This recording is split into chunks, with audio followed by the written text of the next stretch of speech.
Is that the future? I think what I tell people is the same way these insurance companies are using AI algorithms to deny coverage, they are going to use large language models and AI to obstruct your ability to get care.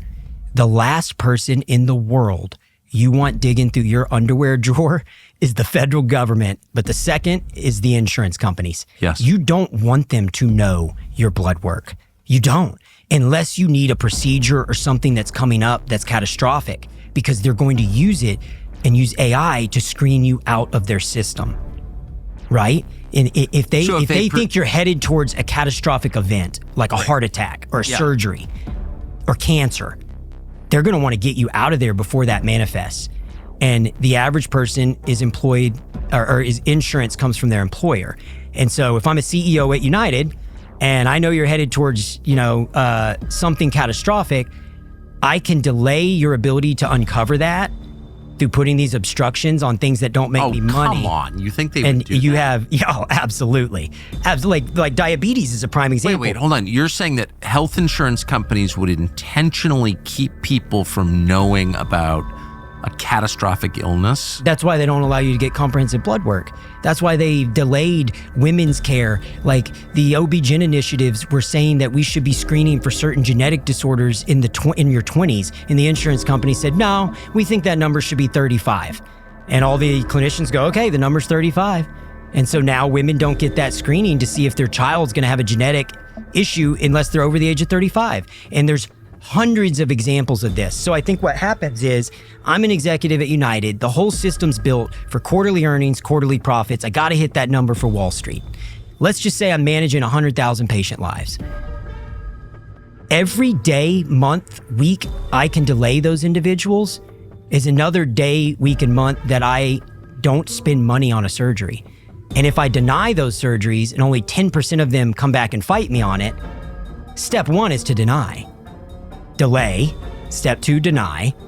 Now I've obstructed your ability to get to that. And an example would be a chronic disease I'm sorry, I'm just fixated here. And to note the obvious, so what you're saying is that they don't want you to know that you could develop a life-threatening illness. They don't want to treat preventative.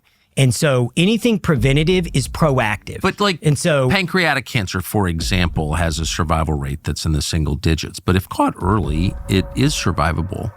And there's many other examples. So here's an example.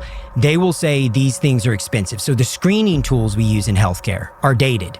This is why we have moved to a cash pay. At our clinic, Ways to Well, we've become a big name because of Joe. Like we helped Joe, we helped Aaron Rodgers. We're in the Aaron Rodgers documentary. But everything we do pretty much is not covered by insurance.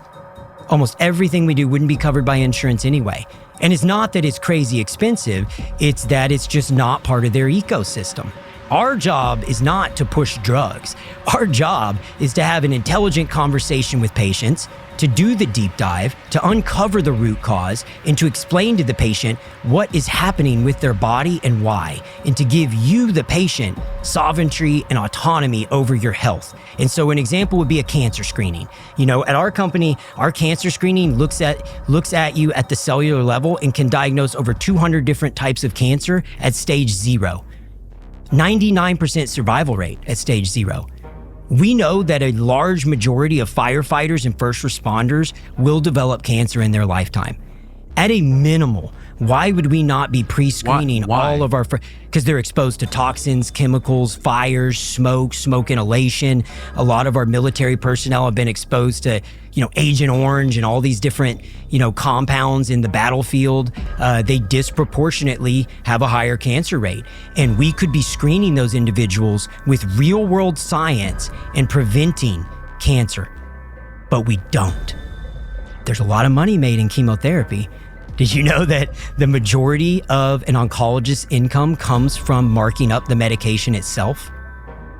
The chemotherapy itself is a profit center for the clinician that prescribes the chemotherapy. And so that would suggest that if chemotherapy is a profit center, then I mean, I would assume it's overused. Well, that's what you're going to see with everything. GLP-1s, the weight loss drugs. I believe it's become a frontline defense. And I have a different, I'm buddies with Callie, I'm buddies with Joe, I'm buddies with Jillian Michaels.